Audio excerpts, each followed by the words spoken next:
Hello दोस्तों, अमन academy में आपका स्वागत है, अभिनंदन है। आज से हम एक नया प्रयोग करने जा रहे हैं जिसमें हम क्लास 6, 7 और 8 की एनसीईआरटी साइंस शुरू करेंगे, जो आने वाले एग्ज़ाम में जैसे यूपी टेट, आर टेट और सी टेट में बहुत ही महत्वपूर्ण भूमिका निभाती है। साइंस जो साइंस के स्टूडेंट होते हैं वो उनके लिए, ठीक है। तो आज से हम एनसीईआरटी लेसन बाय लेसन शुरू करेंगे।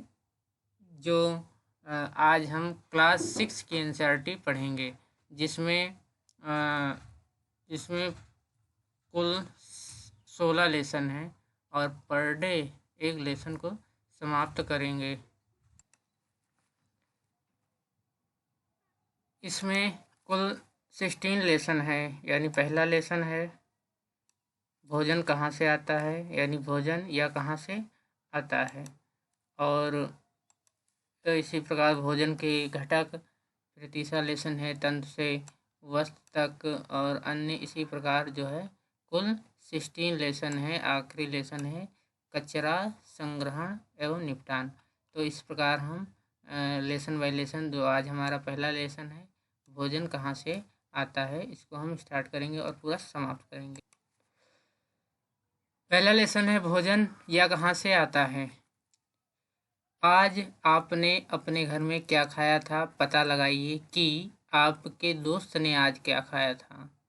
क्या आपने कल और आज एक ही प्रकार का आहार लिया था।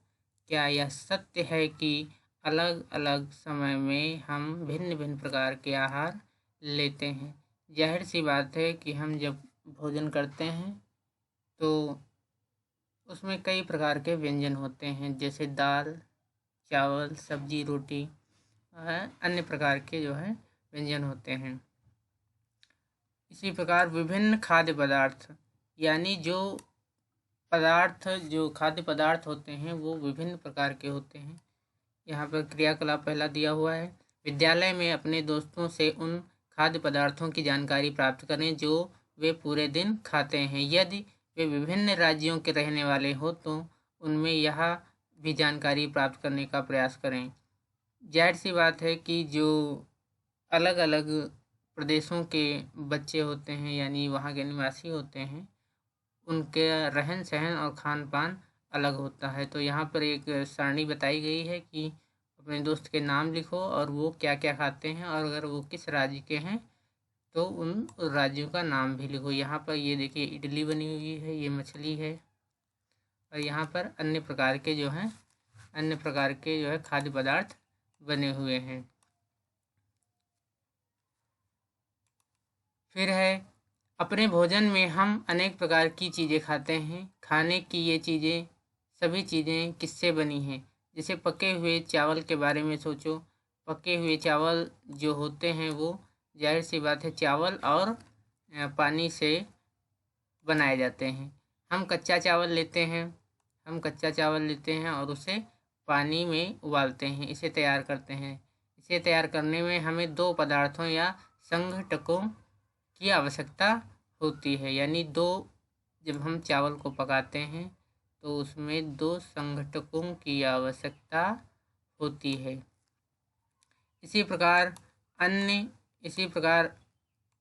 अन्य अन्य भी चीज़ें होती हैं। दूसरी ओर कुछ और भोजन तैयार करने में हमें कई संघटकों की आवश्यकता होती है। यदि हम सब्जी बनाना चाहते हैं तो हमें अलग अलग कई प्रकार की कच्ची सब्जियां, नमक, मसाले, तेल आदि की आवश्यकता होती है।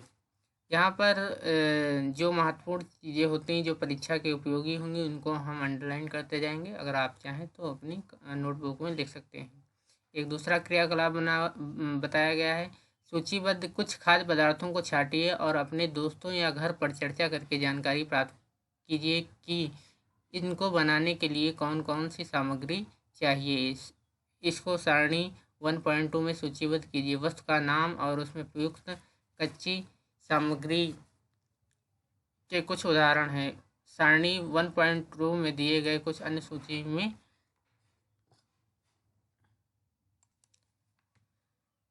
कुछ अन्य सूची दी हुई है। जैसे रोटी बनाने के लिए आटा और जल की आवश्यकता होती है। दाल, तो दाल में कच्ची दाल, जल, नमक, घी या तेल या मसाले या जो भी अन्य चीज़ें आप डालना चाहते हैं वो उसमें डाल सकते हैं।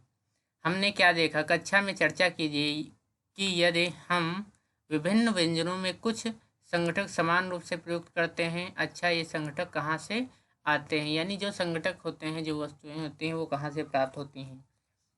फिर है खाद्य सामग्री और इनके स्रोत, यानी जो भी खाद्य सामग्री हम खाते हैं उनके स्रोत, यानी वो हमें कहाँ से प्राप्त होती हैं। सारणी 1.2 में कुछ कच्ची सामग्री जैसे फल और सब्जी के स्रोत का अनुमान लगाना हमारे लिए बहुत आसान हो सकता है। जाहिर सी बात है, जैसे फल और सब्जियों को देखकर हम ये बता सकते हैं कि ये कहाँ से प्राप्त हुई हैं। जैसे आलू है तो आलू के पेड़ से, केला है तो केले के पेड़ से, सेब है तो सेब के पेड़ से प्राप्त हुआ होगा, सेब के पेड़ से प्राप्त हुआ होगा। यह कहाँ से आते हैं? निश्चित रूप से ये पौधों से। गेहूँ और चावल का स्रोत क्या है? अपने धान और गेहूँ के खेतों में उनके पौधों की पंक्तियाँ देखी होंगी, इनसे हमें अनाज प्राप्त होते हैं। कुछ अन्य खाद्य पदार्थ जैसे दूध, अंडा, मुर्गा, मछली, झींगा, मांस आदि हमें जंतुओं से प्राप्त होते हैं। जैसे मछली है, झींगा है, मांस है, ये सब हमें किससे प्राप्त होते हैं? ये सब हमें जंतुओं से प्राप्त होते हैं। जैसे ये मुर्गी है तो मुर्गी से क्या प्राप्त होता है? मुर्गी से अंडे और मांस प्राप्त होता है।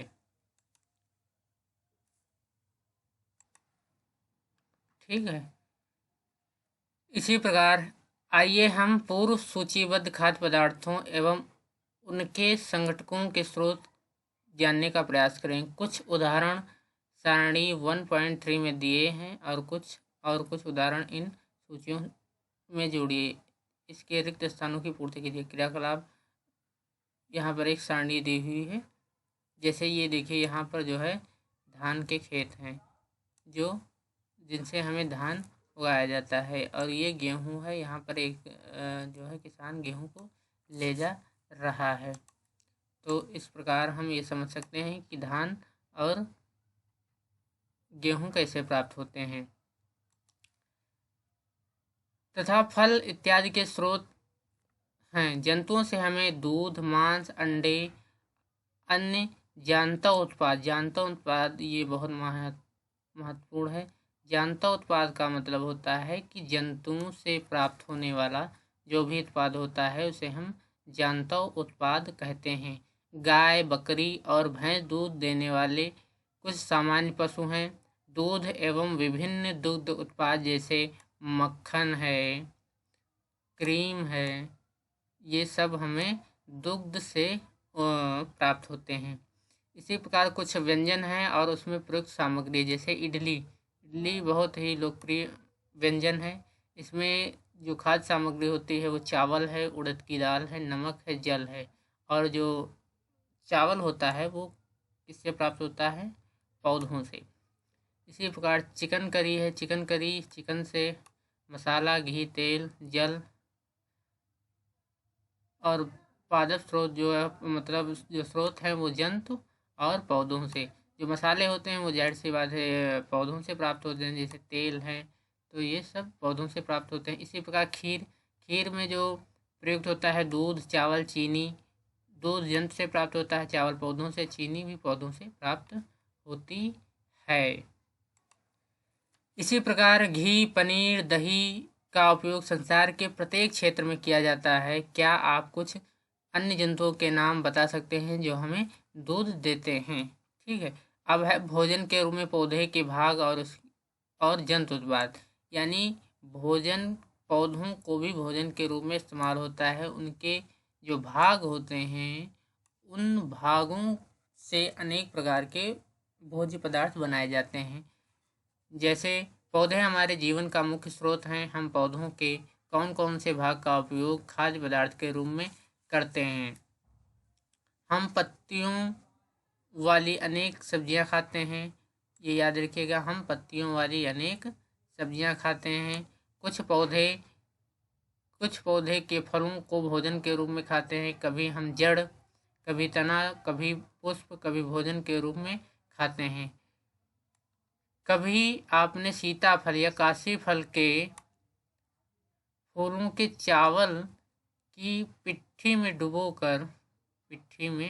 डुबोकर या तलकर पकौड़ी बनाकर खाया है? इसका प्रयत्न कीजिए। ये बहुत महत्वपूर्ण है कि सीताफल बहुत से लोगों को ये नहीं पता होगा कि सीताफल क्या है, या इसको काशी फल भी कहते हैं। सीताफल दरअसल कद्दू होता है, और जो कद्दू होता है इसके फूलों को चावल के पिट्ठी में यानी डुबोकर और हम पकौड़ी के रूप में या तलकर पकौड़ी खाते हैं। कुछ पौधों के दो या दो से अधिक भाग खाने योग्य होते हैं। उदाहरण के लिए सरसों के बीज से हमें तेल प्राप्त होता है। एवं इसकी पत्तियों का उपयोग साग बनाने में, इसकी यानी सरसों का साग आपने खाया होगा बहुत ही चाव से। सरसों का साग और मक्के की रोटी बहुत ही स्वादिष्ट होती है। सरसों का साग जो है पत्तियों का उपयोग साग बनाने में किया जाता है। क्या आप केले के पौधे के विभिन्न भागों के बारे में सोच सकते हैं जिन्हें हम भोजन के रूप में लेते हैं? यहाँ पर देखिए एक सरसों का पुष्प बना हुआ है, पौधा बना हुआ है। इसमें ये पुष्प है, पुष्प, और ये फल है। फल से सरसों निकलती है, जिसका हम लोग तेल के रूप में इस्तेमाल करते हैं। ये पौधे की पत्तियां हैं, जिसका हम साग के रूप में इस्तेमाल करते हैं। जो मुलायम होती हैं तो उनका साग बनाया जाता है। यहाँ पर एक इम्पॉर्टेंट चीज़ ये देखना है कि जो जड़ से यानी जो ज़मीन से ऊपर का भाग होता है, उसको कहते हैं प्ररोह तंत्र। उसको क्या कहते हैं? प्ररोह तंत्र। ये बहुत इम्पोर्टेंट याद रखिएगा। क्वेश्चन सीधे सीधे पूछा जाता है कि जमीन से ऊपर वाले भाग को क्या कहते हैं? प्ररोह तंत्र। और जो जमीन से नीचे वाला भाग होता है, ये होता है मूल तंत्र या जड़ तंत्र भी कह सकते हो। इसी प्रकार इसमें जो जड़ों की प्रकार होते हैं वो होता है प्राथमिक या मूल जड़, यानी एक पौधे में जो है मूल जड़ होती है। जैसे ये वाली क्या है? एक मूल जड़ है। इसके बाद जो सेकेंडरी रूट्स होती हैं, ये यानी द्वितीयक जड़ें जो होती हैं, इसके बाद ये द्वितीयक जड़ें पौधे में निकलती हैं। तो जड़ें भी याद रखिएगा कि जड़ें मूलतः दो प्रकार की होती हैं, एक प्राथमिक और द्वितीयक, यानी जिसको मूल जड़ भी कहते हैं। तो यहाँ पर ये इसका चित्र बना हुआ है।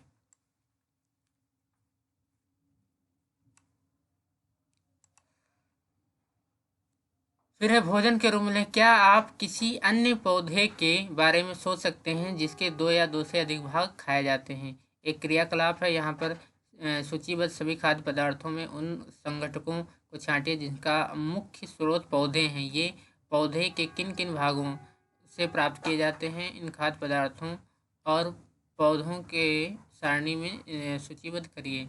जैसे बैंगन का भरता है। बैंगन का भरता बहुत ही स्वादिष्ट होता है। इसमें जो है बैंगन पड़ता है और मिर्च, मसाले, अन्य चीज़ें होती हैं। इसके अलावा तेल, मूंगफली, सरसों, सोयाबीन और अन्य पौधे होते हैं।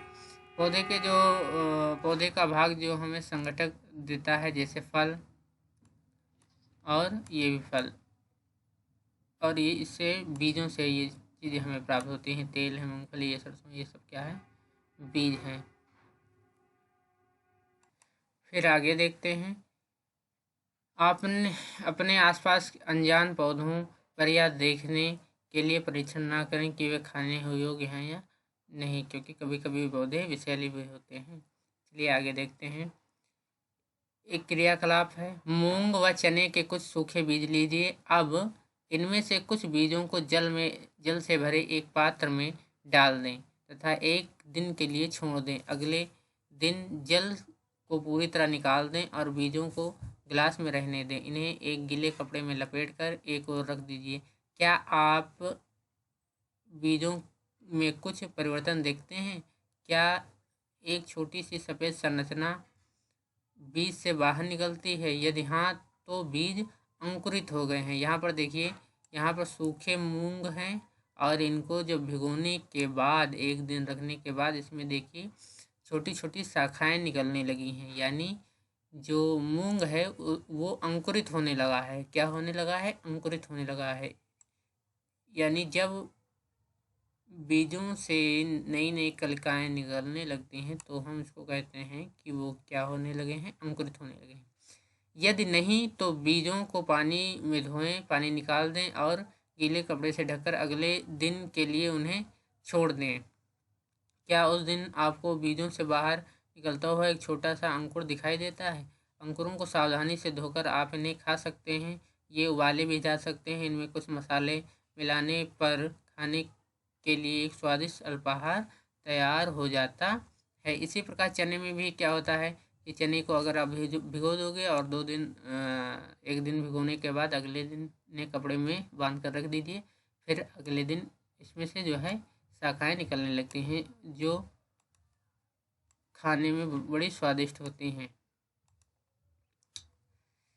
फिर और देखते हैं, क्या आप जानते हैं कि शहद कहाँ से प्राप्त होता है या कैसे उत्पादित होता है? क्या आपने एक मधुमक्खी का छत्ता देखा है जहाँ बहुत सी मधुमक्खियाँ भिनभिनाया करती हैं? मधुमक्खी फूलों से मकरंद, मकरंद क्या होता है? मकरंद क्या मतलब होता है? मीठा रस, यानी जो पुष्प का मीठा रस होता है उसको एकत्र करती हैं और इसे अपने छत्ते में भंडारित करती हैं। फूल और उसका मकरंद वर्ष के केवल कुछ समय में ही उपलब्ध होता है, अतः मधुमक्खियाँ इस मकरंद का भंडारण कर लेती हैं ताकि पूरे वर्ष इसका उपयोग किया जा सके। हम ऐसे छत्तों में मधुमक्खियों द्वारा भंडारित भोजन का शहद के रूप में इस्तेमाल करते हैं। यानी जो मधुमक्खियाँ होती हैं वो क्या करती हैं, जो पौधों के फूल होते हैं उन फूलों के रस यानी मकरंद, मीठे रस को निकाल कर उसको अपने छत्ते में इकट्ठा कर लेती हैं और हम लोग क्या करते हैं, उससे शहद को निकाल लेते हैं। फिर है जंतु क्या खाते हैं? क्या आपके घर में कोई ऐसा पालतू पशु है जिसकी आप देखभाल करते हो? कुत्ता, बिल्ली, भैंस या बकरी? फिर आपको इसकी जानकारी भी अवश्य होगी कि आपका पालतू जानवर क्या है। अन्य जंतु क्या खाते हैं? क्या आपने कभी गिलहरी, कबूतर, छिपकली या छोटे से कीट को खाना खाते हुए देखा है? ये देखिए, यहाँ पर एक गिलहरी, सुंदर गिलहरी बनी हुई है जो क्या खा रही है? अखरोट। गिलहरी अखरोट खाते हुए।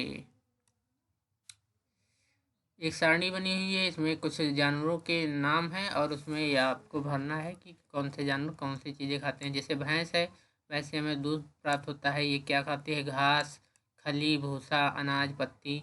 इसी प्रकार बिल्ली जो होती है छोटे जंतु खाती है, जैसे चूहा वगैरह ये सब खा जाती है। पक्षियों को भी खा जाती है। दूध दूध भी पीती है बिल्ली। चूहा भी क्या होता है? ये अनाज खाता है।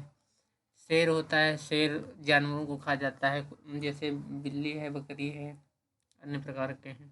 मकड़ी है, जैसे मकड़ी जो होती है मक्खियों को खा जाती है। तो इसी प्रकार अन्य प्रकार के जानवर होते हैं जो होते हैं जो अन्य प्रकार के अपना भोजन खाते हैं।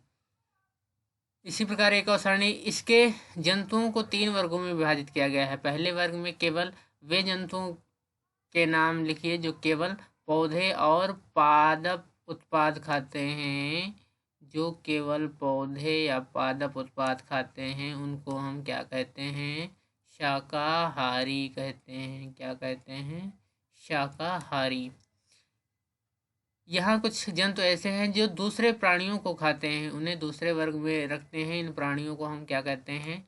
मांसाहारी। इन जंतुओं को क्या कहते हैं? मांसाहारी।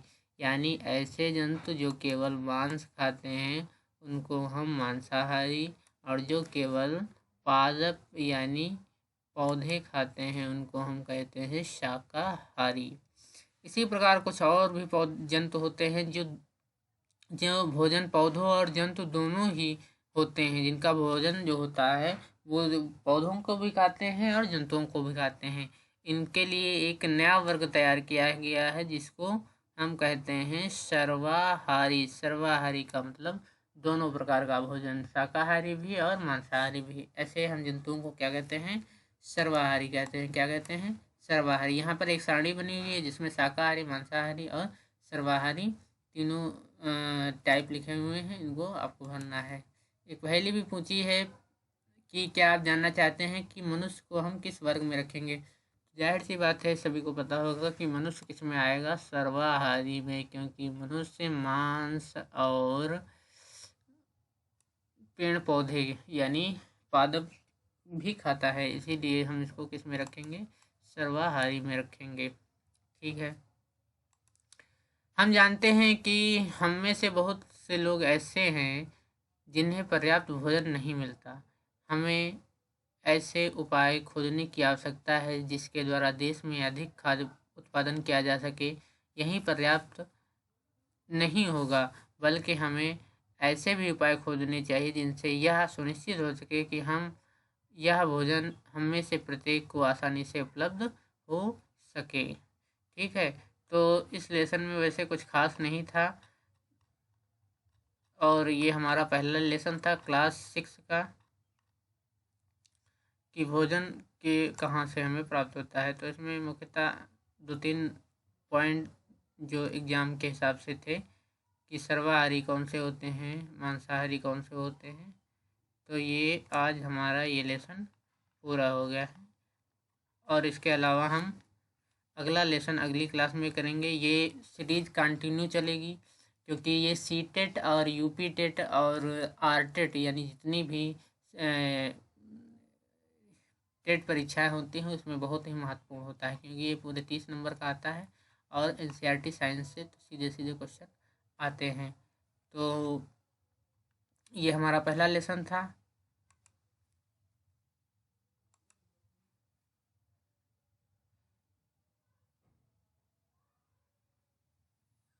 और दूसरा लेसन है भोजन के घटक।